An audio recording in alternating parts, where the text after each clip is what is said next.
வாக்யஜ்ஞேன கல்பதாம்.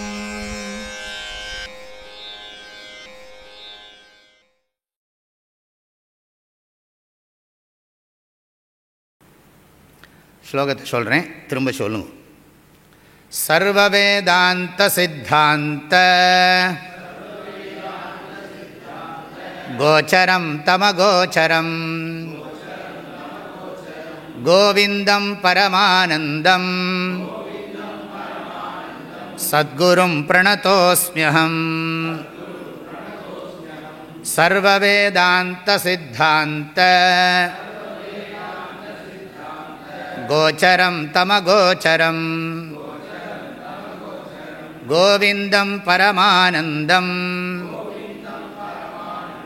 சத்குரும் பிரணதோஸ்ம்யஹம். அஹம் பிரணதஹ அஸ்மி. அஹம் நான், பிரணதஹ அஹம்னா நான், நதஹா அப்படின்னா வணக்கமுடையவனாகன்னு அர்த்தம். பிரணதஹனா நன்றாக நல்ல வணக்கமுடையவனாக, அஸ்மி இருக்கிறேன். நான் நன்கு வணங்குகின்றவனாக, வணக்கமுடையவனாக, பணிவுடையவனாக, என் ஆழ்ந்த நம்பிக்கையை வெளிப்படுத்துபவனாக, இதெல்லாம் அர்த்தம் அதுக்கு, இருக்கிறேன். என்னுடைய வெளிப்பாடு தானே. நான் நன்கு வணங்குபவனாக இருக்கிறேன். நதஹா வணக்கம், பிரணதஹன பிரகர்ஷேண நதஹா. நான் வியாக்கரணமெல்லாம் அப்புறம் சொல்கிறேன், இதை பற்றியெல்லாம் நமக்கு வேறு வாய்ப்பு வரும்போது சொல்கிறேன். பிரணதஹா அஸ்மி பிரகர்ஷேண, நன்றாக வணங்குறேன் அப்படிங்கிற, கீழே விழுந்து நமஸ்காரம் பண்ணுறேன் அப்படின்னு அர்த்தம். பிரணதஹா அஸ்மி. யாரை வணங்குகிறேன் அப்படின்னா, குரும் சத்குரும் பிரணதஹா அஸ்மி. குருவை வணங்குபவனாக இருக்கிறேன். குனாலே நமக்கு தெரியும், கு என்ற சொல்லுக்கு இருள் என்று பொருள். இருள் என்பது அறியாமையை குறிக்கிறது. ரு என்ற சொல், ரூனா ஒளின்னு பொருள். ஒளி என்பது அறிவை கொடுக்கிறது. அறியாமை என்கின்ற இருளை போக்கி அறிவு என்கின்ற ஒளியை கொடுப்பவர், அல்லது அறிவு என்கின்ற ஒளியினால் அறியாமை என்ற இருளை போக்குபவர். அதனால தான் குரு. இந்த குரு கீதையில் நிறைய லட்சணங்கள் குரு சப்தத்துக்கே இருக்கு. குருங்கிற சப்தத்துக்கே நிறைய லட்சணங்கள் குரு கீதையில் சொல்லப்பட்டிருக்கு. நம்ம வாய்ப்பு கிடைக்கிறோம் படிப்போம். இவர் எப்படிப்பட்ட குருன்னா, சத்குரு. சத்குருனா ரெண்டு விதமாக அர்த்தம் பண்ணிக்கலாம், புரிஞ்சுக்கலாம். சத்துனா மெய்ப்பொருளை உபதேசிக்கும் குருவை. சத்துனாலே நமக்கு தெரியும், சத்துனா என்ன அர்த்தம்? பியூர் எக்ஸிஸ்டன்ஸ், தூய இருப்பு. தூய இருப்பாகிய மெய்ப்பொருளை இருந்ததனை இருந்தபடி இருந்து காட்டி அப்படின்னு சொல்கிறோம் இல்லையா தட்சிணாமூர்த்தியை. அது மாதிரி இருப்பை பற்றிய நிலையான இருப்பு தத்துவத்தை பற்றி உபதேசிக்கின்ற குருநாதர். ஆதிசங்கரர் பகவத்கீதையில் 13வது அத்தியாயத்தில் 20 குணங்களில் ஒரு குணம் ஆச்சாரிய உபாசனம்னு சொல்கிறார். ஆசிரியரை வணங்குபவனாக இருக்க வேண்டும் அப்படிங்கிற அந்த இடத்துல ஆச்சாரியங்கிற சப்தத்துக்கு ஆதிசங்கரர் மோக்ஷாஸ்திர உபதேஷ்டுஹு அப்படின்னு அர்த்தம் சொல்கிறார். மோக்ஷாஸ்திரத்தை உபதேசம் பண்ணுறவனிடத்தில் என்னதுன்னா அவரை தெய்வமாக நினைக்கணும் அப்படி சொல்லி அங்கே உபதேசம் பண்ணிருக்கார். அந்த குணம் ஒரு முக்கியமான குணமாக சொல்கிறார். குருக்கிட்ட பரிபூர்ண விஸ்வாசம், அது ஒரு குணம். அதனால் இங்கே சத்குருங்கிறதுக்கு அந்த அர்த்தம். இன்னொரு அர்த்தம் என்னென்னா, வாழ்க்கையில் எப்பவும் கடவுளை சார்ந்து தர்மத்தை கடைப்பிடிக்கின்ற, மெய்ப்பொருளை விளக்கி உபதேசம் செய்கின்ற குருநாதர். சத்துனா தர்மம்னு அர்த்தம் பண்ணலாம், தப்பில்லை. சத்துகுரு சத்துகுருன்னு பாடுவாங்க. சத்குரு. ஆக அதெல்லாம் நார்த்தில் என்ன முடியாது, சத்துகுரு சத்துகுரு சத்துகுரு, அது நல்லாயிருக்கும். இந்த சத்குருங்கிறதுக்கு சாதாரண நல்ல உத்தமமான குரு, நல்ல குருன்னு அர்த்தம். சன்மார்க்கம், சன்மார்க்கம்னா என்ன, நல்ல வழி. அது மாதிரி இங்கே சத்குருன்னு அர்த்தம் நல்ல குரு. குருவில் வேறு நல்ல குரு கெட்ட குருன்னு இருக்காரான்னு கேட்கக்கூடாது. சன்மார்க்கத்தில் இருக்கக்கூடிய குருநாதர். ஏன்னா திருமந்திரத்தில் இந்த குரு சர்க்குரு அசர்குருன்னு 2 எழுதுகிறார் திருமூலர். சர்க்குரு நெறி அசர்குரு நெறி அப்படின்னு எழுதுகிறார். 2ஆக பிரித்து 2 குரூப்பும் என்றைக்கும் இருக்குவான். அந்த அசத்குருக்கிட்ட போகக்கூடாது, சத்குருக்கிட்ட போகணும்னு எழுதுகிறார். குருட்டினை நீக்கும் குருவினை கொள்ளார். குருட்டினை நீக்கும் ஒரு பாடல் இருக்கு, குருடும் குருடும் குருட்டாட்டமாடி குழியில் விழுமாறே அப்படின்னு பாடுவார். ஒரு பார்வை இல்லாதவன் இன்னொருத்தனுக்கு எப்படி வழிகாட்ட முடியும்? வழிகாட்டுறது பாதையை விவகாரத்தில் சொல்கிறேன், அறிவு வழி இல்லை. பார்வை இல்லாதவன் இன்னொரு பார்வை இல்லாதவனுக்கு எப்படி வழிகாட்ட முடியும்? பார்வை இருக்கிறவன் தான் இன்னொரு பார்வை இல்லாதவனுக்கு வழிகாட்ட முடியும். பார்வை இல்லாதவனுக்கு வழிகாட்டுறவனுக்கு பார்வை இருக்கணும். சில பேருக்கு இவனுக்கே தெரியாத குருவாக சடனாக மாறிடுவான், ஐயப்பசாமி குரு மாதிரி. அது மாதிரி குருசாமியாக ஆகிறதுக்கு தான் நிறைய ஆசையாக இருக்கே தவிர சிஷ்ய சுவாமியாக இருக்கிறதுக்கு எத்தனை பேருக்கு ஆசையாக இருக்கும்?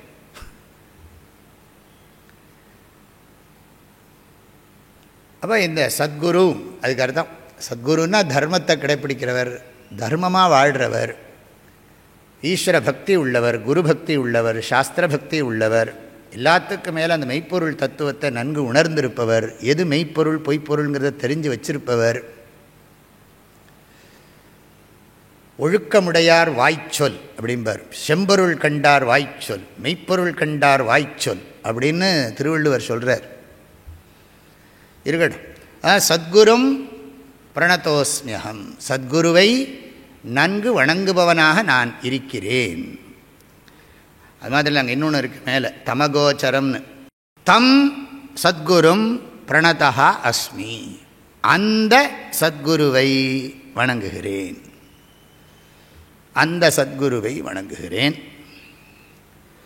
அப்புறம் அந்த சத்குருனா யாருன்னா கோவிந்தம். அந்த சத்குரு யாருன்னா ஆதிசங்கருடைய குரு பேர் கோவிந்த பகவத் பாதர். ஆகையினால கோவிந்தன், இந்த கோவிந்தன்கிற பதம் 2 பேரையும், கடவுளையும் குறிக்கும், கிருஷ்ணனையும் குறிக்கும். பிரபன்ன பாரிஜாத்தாய தோத்திர வேத்ரைகபாணயே ஞான முத்ராய கிருஷ்ணாய கீதாமிருததுஹே நமः வசுதேவசுதம் கம்சச்சாணூரமர்தனம் தேவகீ பரமானந்தம் கிருஷ்ணம் வந்தே ஜெகத்குரும். பல இடங்களில் இருக்குது, உடனே சொல்லலை. கோவிந்தம், கோவிந்தம்னா கோனா வேதங்கள், விந்தன்னா அறியப்படுகிறதுன்னு அர்த்தம். வேதங்களால் அறியப்படுபவன் அப்படின்னு அர்த்தம். கடவுள் பேர் தானே பெரியவங்களாம் நமக்கு வைக்கிறாங்க. வேங்கட கிருஷ்ணா, ஸ்ரீராமகுமாரா, எல்லாருக்கும் பெயர்லாம் என்ன வச்சுக்கிறோம்? நம்ம இறைவனுடைய திருப்பெயரை தானே நம்ம எல்லாம் வைக்கிறாங்க பெரியவங்கள்லாம். ராமசுவாமி, கிருஷ்ணசுவாமி, ராமச்சந்திரன், எல்லாம் பெண்களுக்கு பேர் வச்சாலும் சரி, எல்லாருக்கும் இந்த கடவுள் பேரை தான் வைக்கிறாங்க. பார்வதி, உமா, காத்தியாயினி, ஏதோ ஒரு நல்ல பேரை பார்த்து வைக்கிறோம், கடவுள் பேராக பார்த்து. அதனால் குருவையும் சொன்ன மாதிரி ஆச்சு, ஜகத்குருவாகிய கிருஷ்ணனையும் சொன்ன மாதிரி இருக்கு.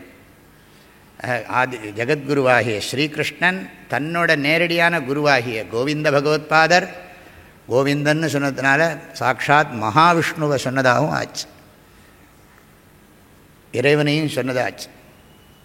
என்னுடைய மனது புத்தி இந்திய சரீரமெல்லாம் என்னுடைய அறிவினாலே இரவி முன் இமமே ஆக்கி என்னுடைய நீயும் நானும் ஏக்கமென்று ஐக்கியம் செய்ய என்னுடைய குருவாய் தோன்றும் ஈசனை இறைஞ்சினேனே.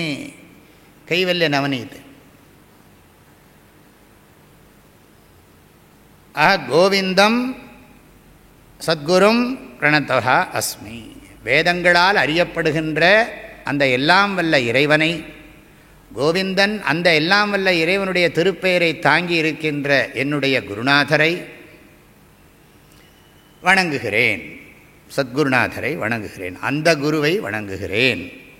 அவர் எப்பேற்பட்டவர்னா, அவரோட விசேஷமானது என்னென்னா பரமானந்தம் குரும் சத்குரும்.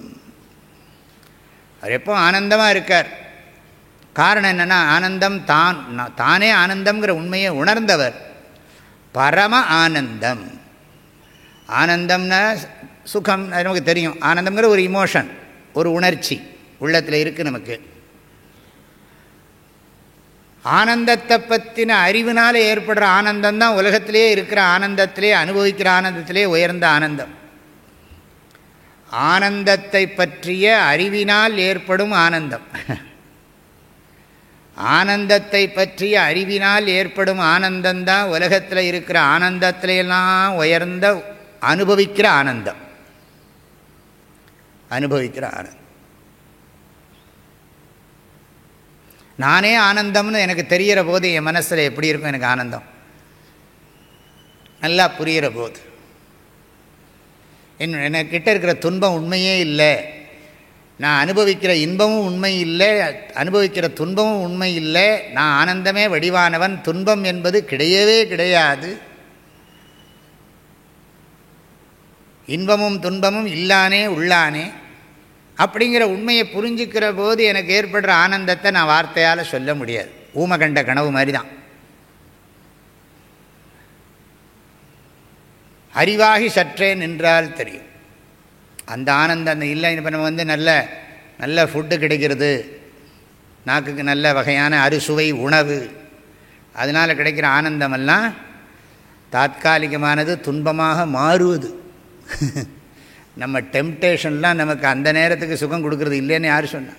குழக்கட்டை சாப்பிட்டாலோ, எதையா முறுக்க சாப்பிட்டாலோ, என்னத்தையோ சாப்பிட்டாலோ, டாக்டர் எது சாப்பிடக்கூடாதுன்னு சொல்கிறாரோ அதை சாப்பிட நமக்கு தோன்றுறது. அப்படி சாப்பிட்றதுனால நமக்கு ஏற்படுற ஆனந்தம் ரொம்ப நேரம் இருக்காது, அது துன்பமாக வேற மாறுறது. அதுதான் பெரிய ப்ராப்ளம். துக்க சோக ஆமயப்பிரதாகா அப்படின்னார் பகவான். துன்பத்தை உடம்புக்கு வலி வரும், மனசுக்கு துக்கம் வரும், வியாதி அதிகமாகுங்கிறார். ஏஹி சம்ஸ்பிருஷஜா போகாக துக்க யோனய ஏவத்தே ஆத்யந்தவந்த கௌந்தேய நதேஷு ரமதே புதா. இதுதான் ஆத்மானந்தம், பிரம்மானந்தம், ஞானானந்தம், அறிவால் அனுபவிக்கிற சுகம். உலகத்தில் எத்தனை கோடி வச்சுருந்தாலும், எவன் எத்தனை இருந்தாலும் எல்லாம் எக்ஸ்டர்னல், இது வெளியில் இருக்கிறது தானே, அதோட கண்டிஷன் தானே. ஏன் பாடி மைண்டே எக்ஸ்டர்னல், அதுலேருந்து வர்ற ஆனந்தம் எனக்கு என்ன நிற்க போகிறது? இந்த உண்மையெல்லாம் நான் புரிஞ்சுன்னு இருக்கிறதுனால ஆத்மன்யேவ ஆத்மனா துஷ்டா சசாந்தி மாப்னோதி ந காமகாமி, எல்லாம் கீதா ஸ்லோகங்கள்.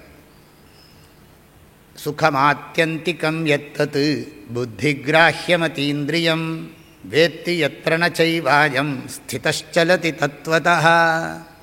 பகவத்கீதையில் 6வது அத்தியாயத்தில் ஞான நிஷ்டையினுடைய பலனை சொல்கிறார் பகவான்.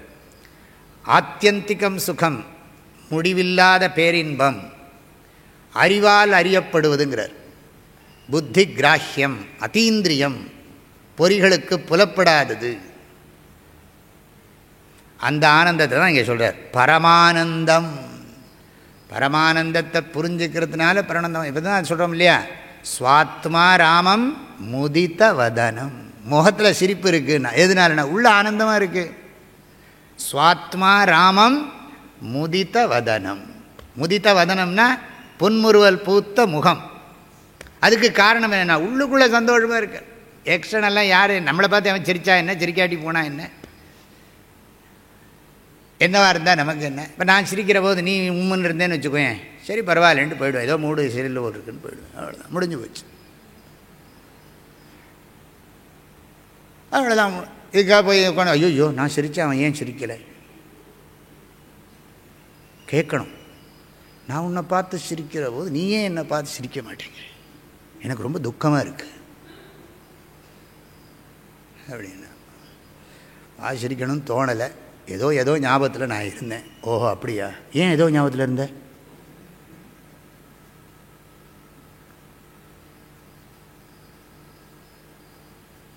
துக்கம் கூடுமோ குறையுமா? அதுதான். இதெல்லாம் கண்டிஷன், எல்லாம் கண்டிஷன். இதுதான் என்ன சொல்கிறது, ஆஸ்ரயானந்தா.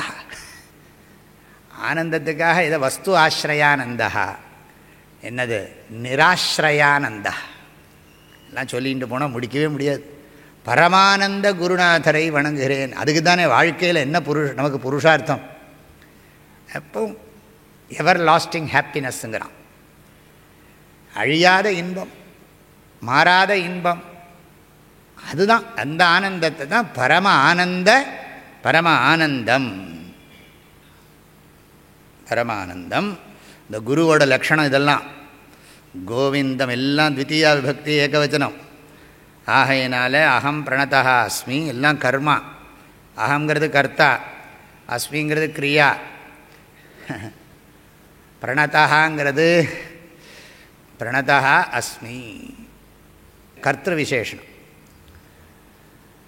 கர்த்தாவுடைய விசேஷம். பிரணதா அகம், அகம் பிரணதா அஸ்மி.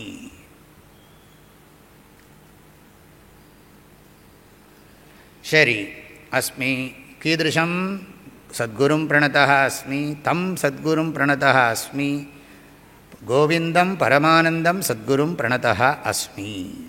அப்புறம் அடுத்தது இன்னும் சொல்கிறார். இப்படி சொல்கிறீங்களே, ஏதோ சொல்கிறீங்க, ஏதோ ஒரு நிலையில் இருந்துட்டு பேசிகிட்டே இருக்கீங்களே, ஒன்றுமே கண்ணுக்கே தெரிய மாட்டேங்கிறது. என்ன எதை பற்றி சொல்ல போகிறேன்னா, உன்னுடைய இந்திரியங்களுக்கும் மனசுக்கும் புலப்படாத வஸ்துவாக இருக்கக்கூடிய தத்துவத்தை தான் நமஸ்காரம் பண்ணுறேன். அவனுக்கு மேலே லைனுக்கு போகிறேன். இப்போ இது கொஞ்சம் ஜாக்கிரதையாக, இது வரைக்கும் புரிஞ்சிருக்கும், இதுவும் புரியும், இப்போ புரியும், இன்னும் இருக்குது. அகோச்சரம். அகோச்சரம், அகோச்சரம்னா ஞானி ஒன்றுமே இல்லை. மூலம் தரோ கேவலமாஸ்ரயந்தः பாணித்வயம் போக்து மமத்ரயந்தः கந்தாமபி ஸ்ரீமிவ குத்ஸயந்தः கௌபீனவந்தः கலு பாக்யவந்தः அப்படின்னு சொல்லி கௌபீன பஞ்சகம் அப்படின்னு ஒரு புஸ்தகம் இருக்குது, சங்கராச்சாரிய டெக்ஸ்ட். இவர் என்ன பண்ணுறாருனா, தரோஹோ மூலம் ஆஸ்ரயந்தா. தரோஹோ மூலம்னா என்ன? தரோஹனா மரம், ஷஷ்டி விபக்தி ஏகவச்சனம். தரோஹோ மூலம் ஆஸ்ரயந்தா. தருஹு தரு தரவஹா, தரும் தரு தரூன். ஆகையினால தரும் தரோஹோ மூலம். தரோஹோ மூலம்னா என்ன? ஆறாம் ஷஷ்டி விபக்தி ஏகவச்சனம். தருணா தருபியாம் தருபிஹி, தருணே தருபியாம் தருபியः, தருணः தருபியாம் தருபியः, தருணः தருணோஹோ தருணா தருணாம். ஆக அது மாதிரி தரோஹோ, தரோஹோ மூலம் ஆஸ்ரயந்தः. அதாவது மரத்தடியில் இருக்காராம், மரத்தடி மகாத்மா, மரத்தடி மகாத்மா மரத்தடியில் இருக்கார். மூலம் தரோ கேவலமாஸ்ரயந்தः. அதை மாத்திரம் இருக்கு, அவர் ஒன்றும் வீட்டுக்கெல்லாம் போகிறதில்லை, எங்கேயோ மரத்தடியில் இருக்காராம். பாணித்வயம் போக்து மமத்ரயந்தா. ரெண்டு கை இருக்குது, பிச்சைக்குன்னு தனியாக டப்பாலாம் வச்சுக்கலையாம். அங்கங்கே போய் நிற்பாராம், கையை அப்படி நீட்டுவாராம், கையில் தண்ணி விடுவாங்க, கழுவிக்குவார், அடுத்து கவனம் சாதம் போடுவாங்க, அப்படி சாப்பிடுவார். பாணித்வயம் போக்து மமத்ரயந்தா. கரத்தல பிக்ஷா, கையிலேயே சாப்பாடு. பாணித்வயம், பாணின்னா என்ன? கை. துவயம்னா என்ன? ரெண்டு. பாணித்வயம் போக்தும், சாப்பிட்றதுக்கு ரெண்டு கையை சேர்த்து வச்சு போரும்னு நினைக்கிறவரான். இந்த ரெண்டு கை போரும்ப்பா சாப்பிட்றதுக்கு. பாத்திரம் தட்டெல்லாம் வேண்டாம், தூக்கு போத்து பாத்திரமெல்லாம் வேண்டாம். பாணித்வயம் போக்தும் அமத்ரயந்தா. கந்தாமபி ஸ்ரீமிவ குத்ஸயந்தா. இதுதான் ரொம்ப அழகான லைன். கந்தனா என்ன? போட்டிருக்கிற கந்த துணி, இதை கூட மதிக்கிறது இல்லையா? எப்படின்னா பணத்தை மதிக்காத மாதிரிங்கிறார். புரியுறதா? உதாரணம், பணத்தை எப்படி மதிக்கிறது இல்லையோ அப்படி இந்த கிழிஞ்ச துணியை மதிக்கிறது இல்லை. இது புரியறதுக்கே புண்ணியம் நிறைய வேணும். கந்தாமபி, கந்தாமப்பின்னா என்ன அர்த்தம்? கிழிஞ்ச துணியை கூட பணத்தை எப்படி மதிக்க மாட்டாரோ அப்படி மதிக்க மாட்டார். ஸ்ரீமிவ, ஸ்ரீமிவன செல்வத்தை போல, குத்சயந்தா அதெல்லாம் துச்சமாக நினைப்பாராம். கந்தாமபி ஸ்ரீமிவ குத்சயந்தா. கௌபீனவந்தா வெறும் கோமணம் தான் கட்டின்னு இருக்காரு. அவங்களெல்லோ பாக்கியசாலிகள் அப்படின்னு. எதுக்கு இதை சொல்ல வந்தேன்னா, ஒரு ஞானி ஆனந்தமாக இருக்கார். ஆனந்தமாக இருக்கிறவரை போய் அவர் எதனால் இப்படி ஆனந்தமாக இருக்கார்? நாங்களாம் இத்தனை கோடி கோடியாக வச்சுருக்கோம், உலகம் முழுக்க பணமெல்லாம் சம்பாதிச்சு வச்சு ஒரு 50,000 கோடியை சேர்த்து வச்சு அது என்ன பண்ணுறதுன்னு யோசிச்சுன்னு உட்காந்துருக்கோம். இவர் எப்படி ஒன்றுமே இல்லாமல் மரத்தடியில் உட்காந்துட்டு ஆஹா ஆனந்தமாக இருக்கார்? என்னையா விசேஷம்னா, ஒன்றுமே இல்லை, ஒரு கந்த துணியை கட்டின்னு கோவண துணியை கட்டின்னு இருக்கார். ஏதோ வேணும்னா இப்படி கையில் எடுத்து சாப்பிட்டுக்கிறார். அப்போ எப்போ பார்த்தாலும் அங்கேயே உட்கார்ந்துருக்கார், தியானம் பண்ணிட்டு இருக்கார் ஆனந்தமாக. இது எப்படி சாத்தியம்? அது எப்படி இருக்கும்? அவர் எதனால அப்படி இருக்கார்? அது பைத்தியமா? இல்லைப்பா, உள்ள முழுக்க முழுக்க ஞானம், அறிவு இருக்குது, வாழ்க்கையை பற்றின அறிவு இருக்குது, தன்னை பற்றின அறிவு இருக்குது. யான் எனது எனும் செருக்கறுத்தவன் வானோர்க்கும் உயர்ந்த உலகத்திலே இருக்கிறார். அது யாருக்கும் புரியாது. அவருக்கு புரிஞ்சிருக்கிற தத்துவம் இருக்கே, அந்த பரமார்த்த தத்துவம், மெய்ப்பொருள் தத்துவம், ஆறா இயற்கை அவா நீப்பின். அதாவது ஆறாத இயற்கை ஆசை எவ்வளோ வந்தாலும் போகிற, எவ்வளோ வந்தாலும் போகிற ஏழு ஜாடி தங்கம்தான். அதனால் எவ்வளவு எவ்வளவு உள்ளே வந்தாலும் திருப்தி இல்லாது. ஆறா இயற்கை அவா. அந்த ஆசையை நீப்பின்னா என்ன அர்த்தம் தெரியுமோ? நீக்க முடியுமானால். அவ்வளோ சீக்கிரம் போகாது ஆசை.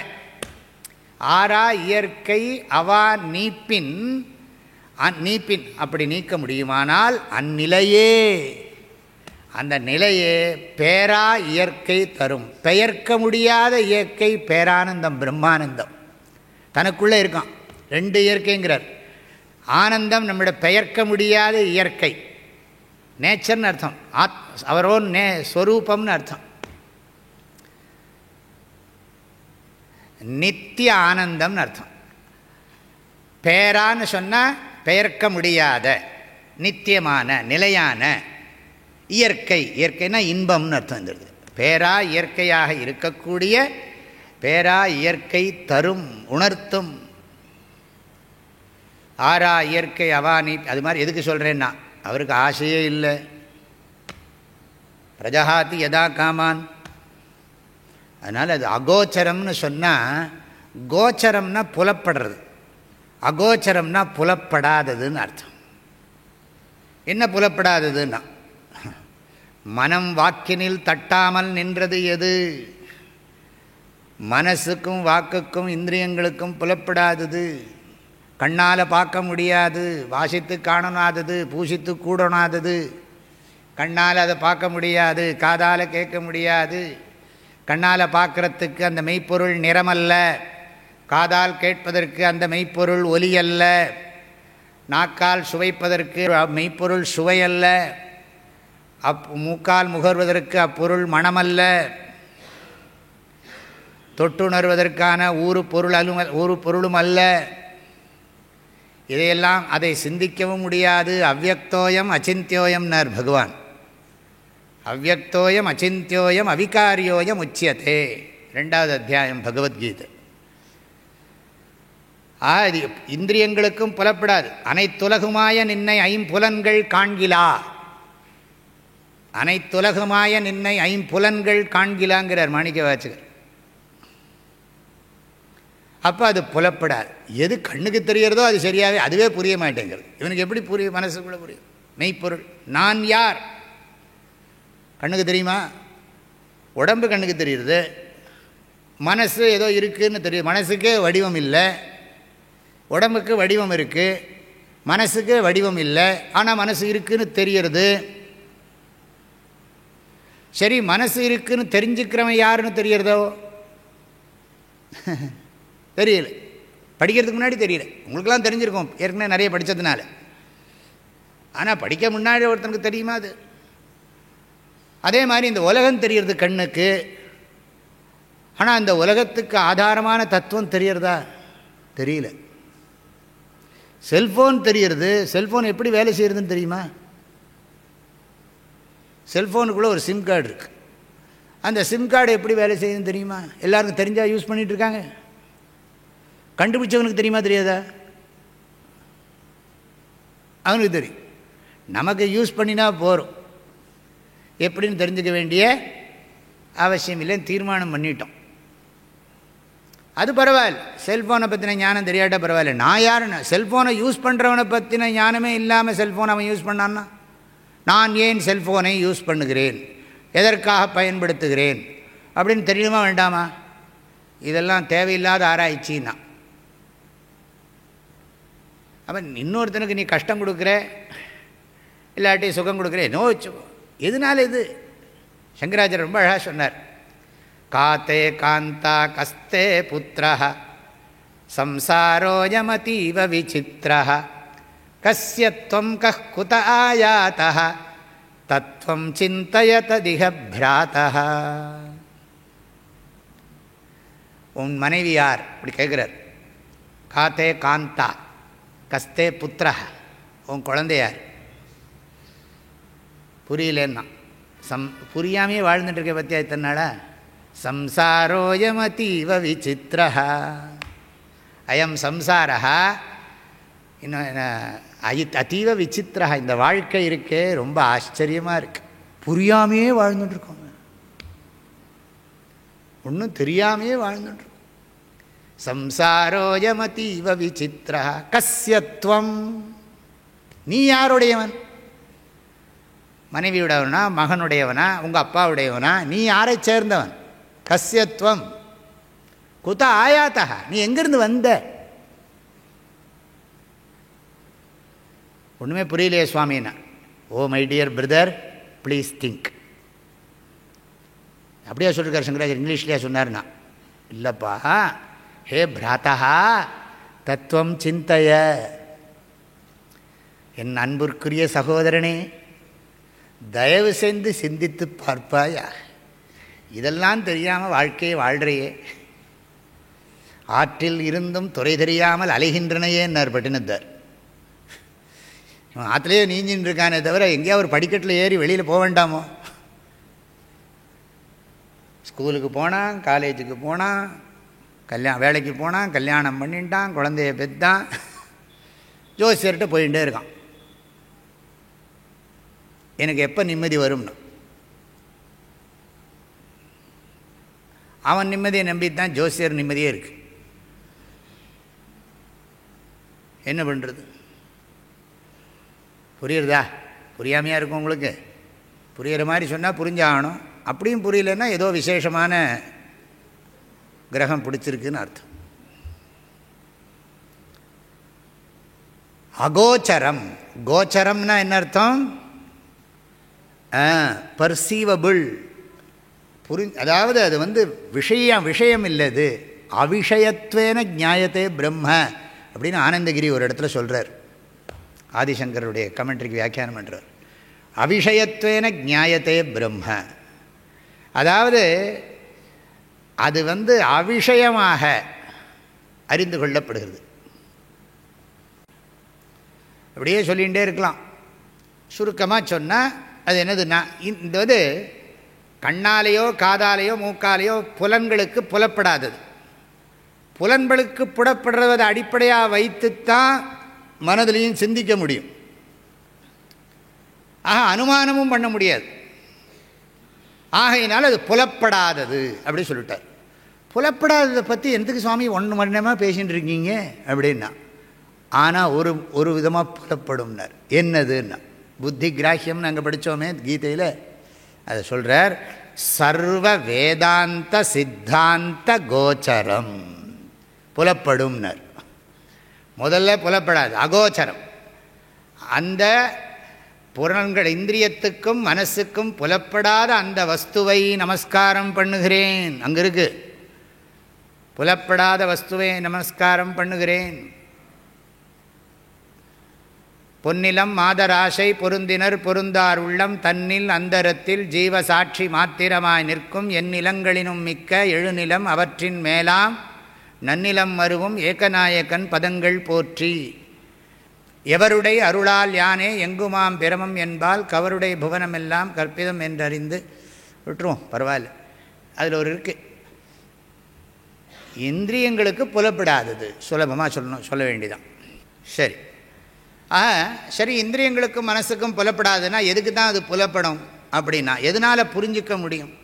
அந்த மெய்ப்பொருளை எப்படி புரிஞ்சுக்கிறது அப்படின்னு கேட்டால், சர்வ வேதாந்த சித்தாந்த கோச்சரம்.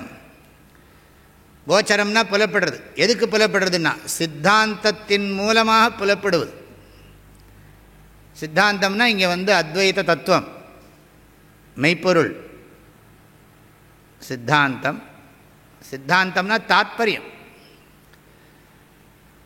தாத்பரியமாக அறிந்து கொள்ளப்படுவது, தாத்பரியமாக அறிந்து கொள்ளப்படுவது, சென்ட்ரல் தீமாக புரிந்து கொள்ளப்படுவது. சித்தாந்த கோச்சரம், சித்தாந்தத்தின் வாயிலாக புரிந்து கொள்வது. இது முழுக்க ஞானம், வெளியில் ஒன்றும் இல்லை. ஓம் பூ ஸ்வாஹா சுபஸ்வாஹாலாம் ஒன்றும் கிடையாது, மந்திரமெல்லாம் கிடையாது. முழுக்க முழுக்க ஞானம். எது எப்படி இருக்கோ அது அப்படியே தெரிஞ்சுக்கிறது, அவ்வளோதான். இது ஒன்றும் தியரி கிடையாது, இது வஸ்து தந்திரம். தியரி வில் சேஞ்ச், நாலெட்ஜ் எல்லாம் மாறாது. ஒரு வஸ்துவை பற்றி தெரிஞ்சுட்டாச்சுன்னா அது மாறாது. இப்போ இது ஆரஞ்சு கலருங்கிறது மாறிடுமான்னா, இல்லை இது ஆரஞ்சு கலருங்கிறது ஒரு காலத்தில் இது கருப்பு கலராக மாறிடும் சொல்ல முடியுமா? சயின்ஸ்லாம் தியரியெல்லாம் சேஞ்ச் ஆகிட்டே இருக்குது. கொலஸ்ட்ராலை பற்றி தியரியெல்லாம் மாறிகிட்டே இருக்குது.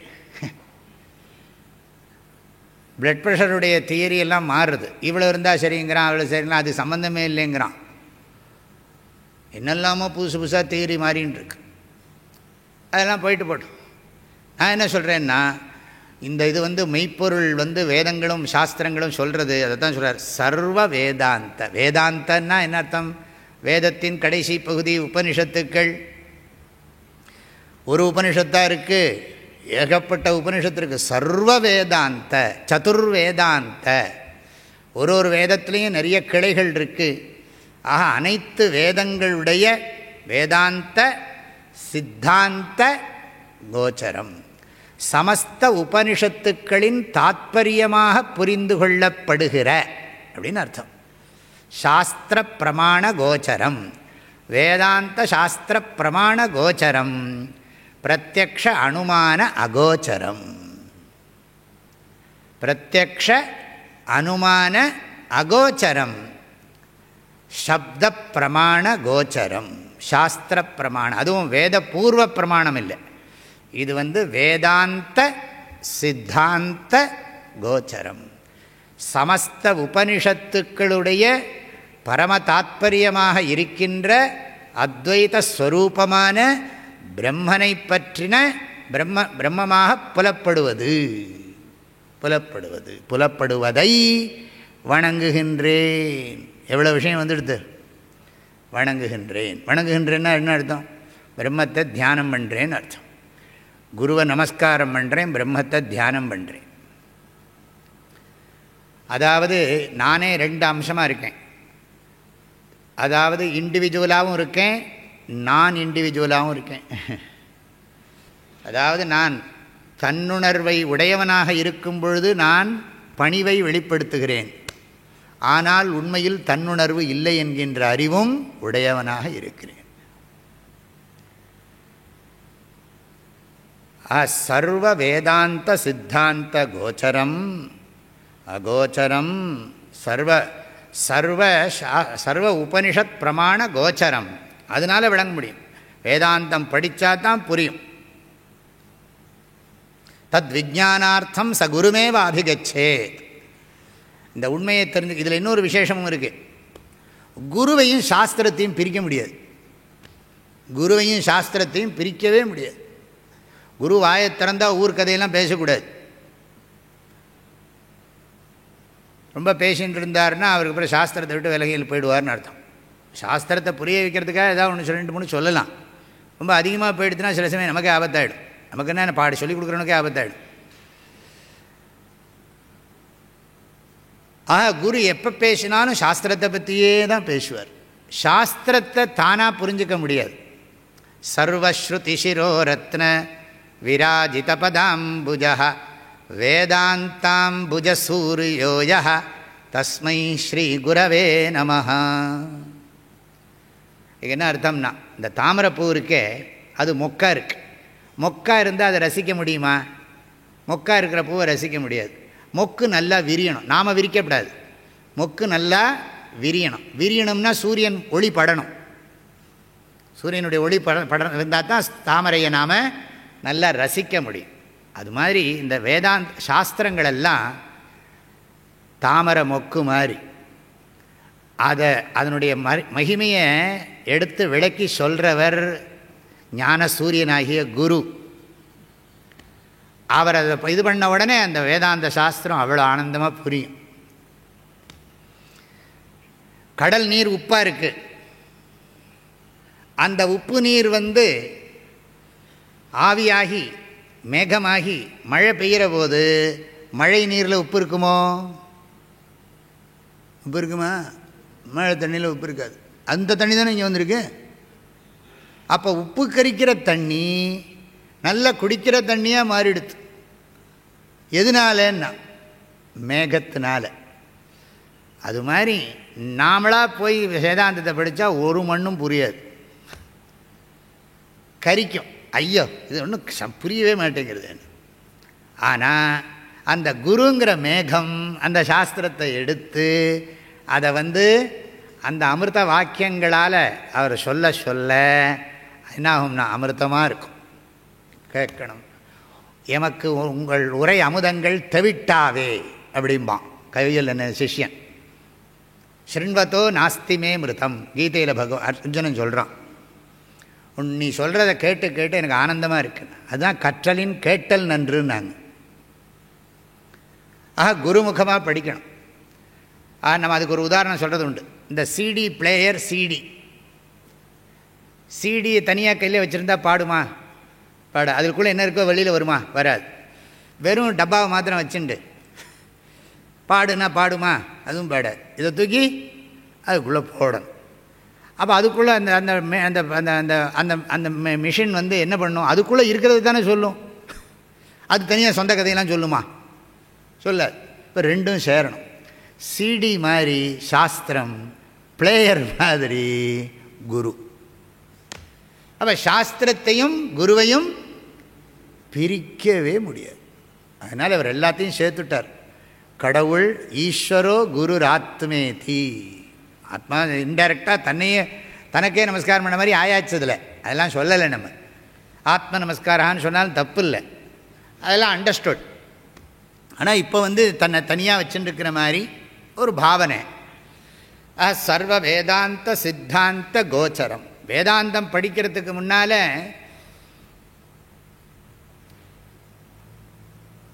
நான் பிரம்மமாக இருக்கேங்கிறது பாவனையாக இருக்கலாம், நான் மனுஷனாக இருக்கேங்கிறது உண்மையாக இருக்கலாம். ஆனால் வேதாந்தம் படித்த பிறகு நான் மனுஷனாக இருக்கேங்கிறது பாவனை, நான் பிரம்மமாக இருக்கேங்கிறது தான் உண்மை. விவகாரத்துக்காக வச்சுருக்கோம். ஆக சித்தாந்தம்னா என்ன? தீர்மானமான முடிவு. எதோட தீர்மானமான முடிவு? வேதாந்தத்தின் தீர்மானமான முடிவு. எந்த வேதாந்தம்னா எல்லா வேதாந்தம், சமஸ்த வேதங்களுடைய கடைசி பகுதியாக உபதேசிக்கப்படுகிற மோட்ச புருஷார்த்தத்துக்கு பிரமாணமான உபனிஷத்துக்கள் அதனுடைய சித்தாந்தத்தின் வாயிலாக புலப்படுவது. சித்தாந்த கோச்சரம் தம் அகோச்சரம் கோவிந்தம் பரமானந்தம் சத்குரும் பிரணதோஸ்மியம். இனிமேல் இந்த ஸ்லோகத்தை நல்லா ஞாபகம் வச்சுப்போம். ஆக எப்படி படிக்கணும் இதை?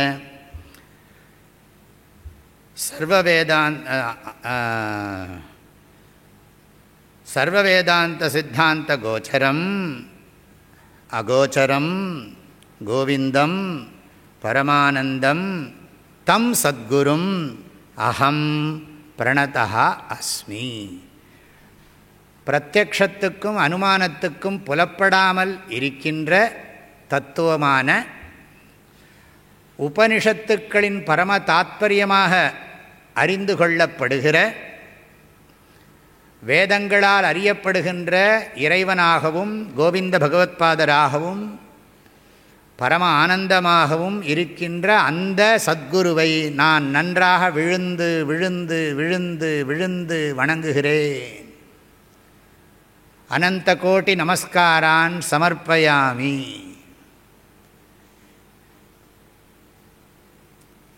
இதுக்கப்புறம் சாஸ்திரத்தை சொல்ல தொடங்க போகிறார். ஆகையினால் நான் குருவை நமஸ்காரம், குருவந்தனம். இது குருவந்தனம், ஈஸ்வர வந்தனம், பிரம்மவந்தனம், சாஸ்திரவந்தனம். இதுக்கிடையில் இன்னொரு முக்கியமான விஷயம், நம்முடைய லிமிட்டேஷனையும் சொல்கிறார். இதுக்கு நீ இம்பார்ட்டன்ஸ் கொடுக்கணும். ஸ்ரத்தையின் முக்கியத்துவம், இந்த அகோச்சரம்னு சொன்னதுனால ஸ்ரத்தையோட முக்கியத்துவம் இருக்குது. இந்த குருவோட வாக்கியத்தில் ஸ்ரத்தையோட முக்கியம் இருக்குது. சர்க்குரு நூல் அன்பு பற்றலே ஸ்ரத்தையாகும். கைவல்ய நவநீதம். ஆச்சாரியர் மோக்ஷாஸ்திரமாகிய இந்த விவேக சூடாமணியை உபதேசிப்பதற்கு முன்பு மங்களாச்சரணம் பண்ணுகிறார். பிரத்யக்ஷத்துக்கும் அனுமானத்துக்கும் புலப்படாத அந்த பரமார்த்த வஸ்து சர்வ வேதாந்தங்களையும் விசாரம் பண்ணுறதுனால புரிஞ்சு கொள்ளப்படுற வஸ்து. சித்தாந்தம்னா விசாரம்னு அர்த்தம் பண்ணிக்கலாம். சர்வ வேதாந்த விசார கோச்சரம். அப்போ தான் அது தெளிவாக இருக்குது. சித்தாந்தம் பண்ணணும்னா விசாரம் பண்ணணும். விசாரம் பண்ணினா, வேதாந்தத்தை விசாரம் பண்ணினாத்தான் இதிலே வரப்போகிறது, நம்ம பார்க்க போகிறோம், தெரிய போகிறது. அதில் விசாரம் பண்ணினாத்தான் நமக்கு அது புலப்படும். அந்த மெய்ப்பொருள் வேதாந்த சாஸ்திர விசாரம் பண்ணினாத்தான் புலப்படும். ஆக வேதாந்த சாஸ்திர விசார கம்யம், விசாரேண ஜ்ஞேயம் வஸ்து. சுத்த சைத்தன்யம்னு அர்த்தம். தூய உணர்வு, பியூர் கான்ஷியஸ்னஸ், கோச்சரம், அது புலப்படும். அது கோவிந்த பகவத்பாதர் பரமானந்த ஸ்வரூபமானவர். அந்த பரமானந்தந்தான் அப்படி சொல்லணும். சர்வ வேதாந்த சித்தாந்தத்துக்கு தான் அந்த பரமானந்தமே கோச்சரமாகும் அப்படின்னு சொல்லலாம். ஆக சர்வ வேதாந்த விசாரத்திற்கு புலப்படுகின்ற, பிரத்யக்ஷத்திற்கும் அனுமானத்திற்கும் புலப்படாத, வேதங்களால் அறியப்படுகின்ற என்னுடைய குருநாதராகிய கோவிந்த பகவத்பாதரை, பரமானந்த ஸ்வரூபமானவரை, சத்குருவை நான் வணங்குபவனாக இருக்கிறேன். அகம் பிரணதா அஸ்மி. பிரணதோகம். நான் குருவை வணங்குபவனாக இருக்கிறேன். நான் இறைவனாக விளங்கும் குருவை வணங்குபவனாக இருக்கிறேன். என் உணர்வை ஆழ்ந்து எண்ணுபவனாக இருக்கிறேன். அப்படிலாம் புரிஞ்சுக்கணும். எப்படிலாம் சொல்கிறேன் கவனிச்சுக்கோங்க. என் குருவை வணங்குபவனாக இருக்கிறேன், என் இறைவனை வணங்குபவனாக இருக்கிறேன், என் உணர்வை ஆழ்ந்து எண்ணுபவனாக இருக்கிறேன். இத்தனை கருத்து இந்த ஸ்லோகத்துக்குள்ளே இருக்கு.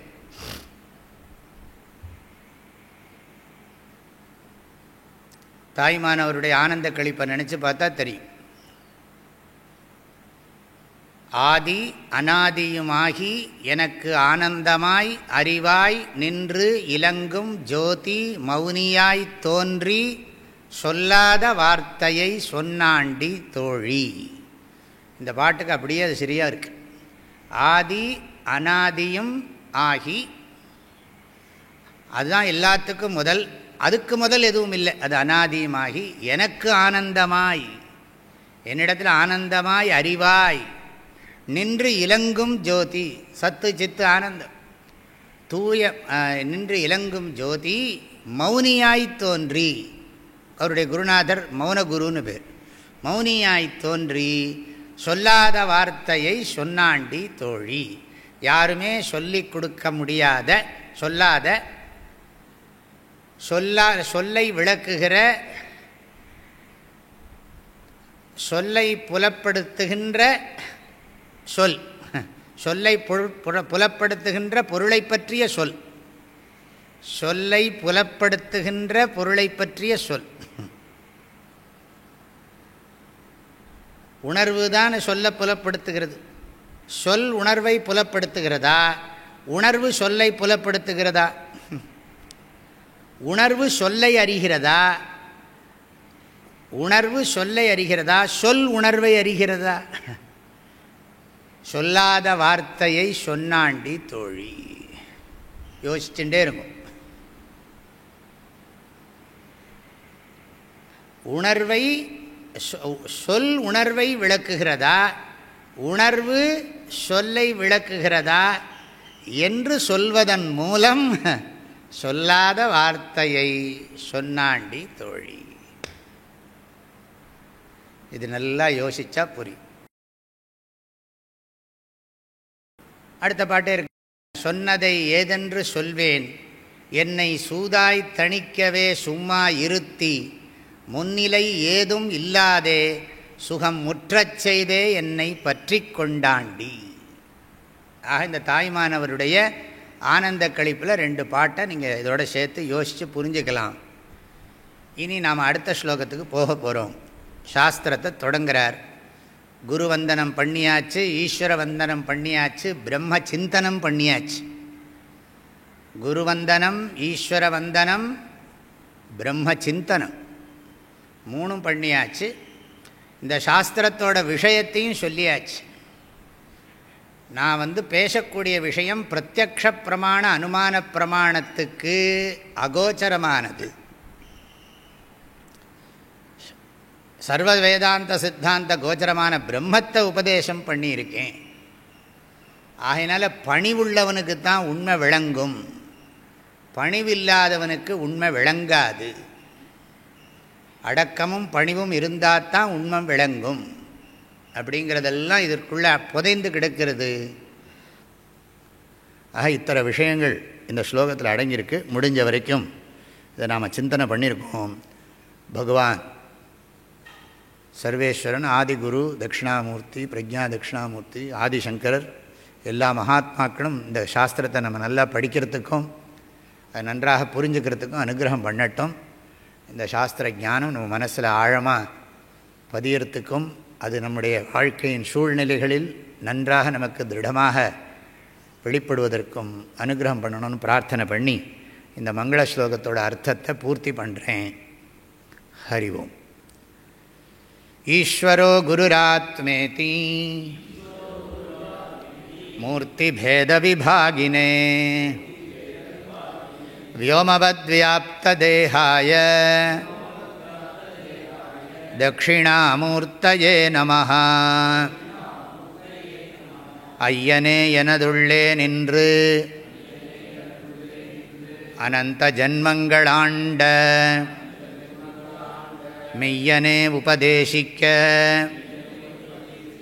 வெளிவந்த குருவே போற்றி. உய்யவே முக்தி நல்கும் உதவிக்கோர் உதவினாயே. செய்யுமாறொன்றும் காணேன் திருவடி போற்றி போற்றி. மூர்த்தியெல்லாம் வாழி எங்கள் மோன குருவாழி. அருள் வார்த்தை என்றும் வாழி அன்பர் வாழி பராபரமே. ஓம் சாந்தி ஷாந்தி ஷாந்தி. ஹரி ஓம். ஆதிகுருநாத ஸ்வாமிகி.